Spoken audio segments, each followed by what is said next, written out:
For more weather updates, we have Pag-asa Weather Specialist Obet Badrina. Magandang umaga po sa inyo, Sir Obet. Saan po areas pinaka makakaapekto ang bagyong Basyang?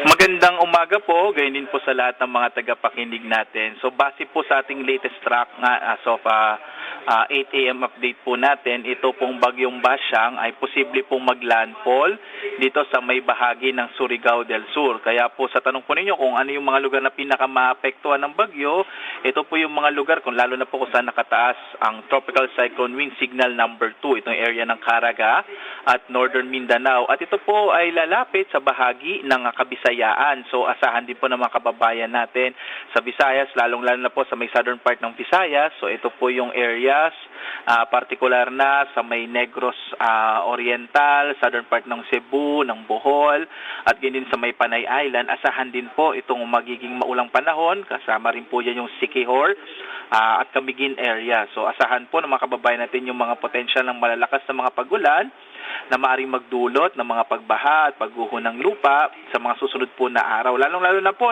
starting tonight hanggang sa weekend, kung kailan natin inaasahan nga na dadaan po yung bagyo. Base pa rin sa track po natin, maapektuhan po itong area hanggang northern part ng Palawan. Dadaan po rin yung sentro ng bagyo sa bahaging ito ng ating bansa. May epekto po ba yung amihan dito sa bagyo? Posible pong lumakas kasi yung amihan the coming days, kaya po nakikita nga po natin na posibleng hindi na po tataas pa yung intensity, sa ngayon yung highest intensity na maaari pong ma-achieve ng bagyo natin ay hanggang signal number 2 lamang, dahil po possible po na yung amihan ay yung dala nitong malamig at yung hangin ang maaring lalo pang magpahina sa bagyo, lalo na bandang araw ho ng linggo. So yung mga gusto mag-weekend getaway, north to south Luzon, safe tayo?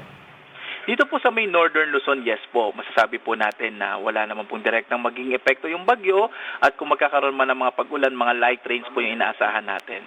Okay. Alright, just to confirm lang po, kailan po lalabas ang Philippine Area of Responsibility, ang bagyong Basyang? And of course, are we also still monitoring other weather systems?